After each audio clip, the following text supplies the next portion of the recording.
On May 23rd, the Louisiana State Senate voted to classify early-term abortion-inducing pills, mifepristone and misoprostol, as controlled substances.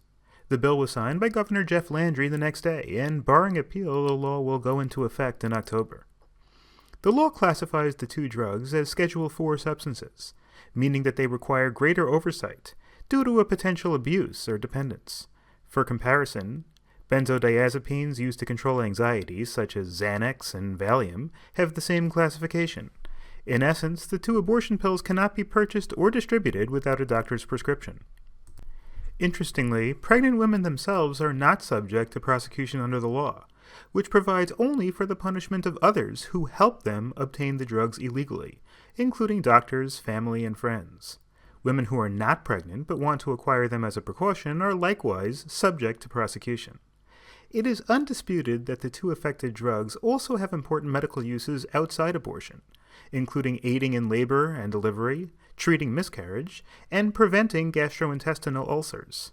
But the law is clearly meant as a limitation on abortion.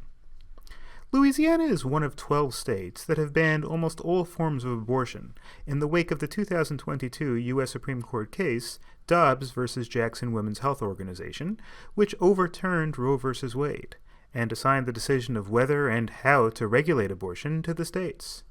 Louisiana was one of several states that had already enacted a trigger law well in advance of Dobbs that provided for the prohibition of abortion if and when Roe were overturned. The law, which went into effect immediately after the Dobbs decision in 2022, provides, quote, "No person may knowingly administer to, prescribe for, or procure for, or sell any pregnant woman any medication, drug, or other substance with the specific intent of causing or abetting the termination of the life of an unborn human being." Because the law specifically applies only to providers of abortion and does not punish pregnant women for getting abortions, a loophole existed that allowed women to secure mifepristone or misoprostol on their own. By reclassifying them as controlled substances, the state requires doctors to create a clear record of their prescriptions.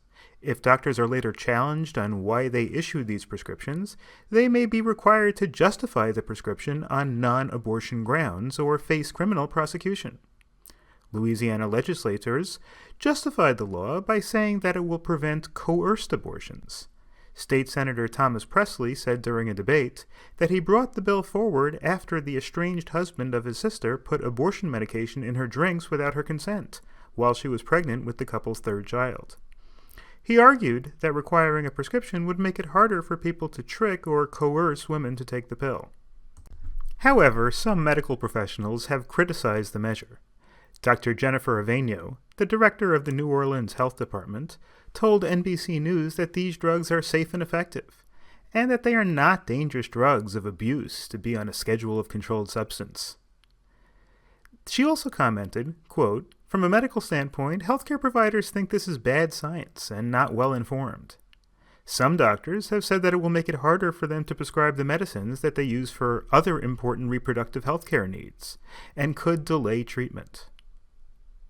Aside from lobbying to have it overturned, it might also be possible to challenge the Louisiana law in court. Article 1, Section 28 of the Louisiana Constitution specifies that every citizen of the state shall have the fundamental right to autonomy with respect to making decisions regarding their health care, and that any restriction on this right shall be subject to strict scrutiny. It's conceivable that restricting access to a drug without adequate justification may run afoul of this provision. Moreover, the federal constitutional right to privacy, under the seminal 1965 case of Griswold v. Connecticut, still protects the right to contraception. While the Louisiana law anticipating this specifically exempts contraception, it's conceivable that a federal court can rule that the administration of these drugs constitutes protected contraception. In the wake of Dobbs and the return of abortion prohibitions in the United States, these incidents of legislation and litigation of abortion by proxy will no doubt continue, and these should generate a whole new chapter of case law on the right to privacy, enshrined in the U.S. Constitution since the Griswold case of the mid-1960s.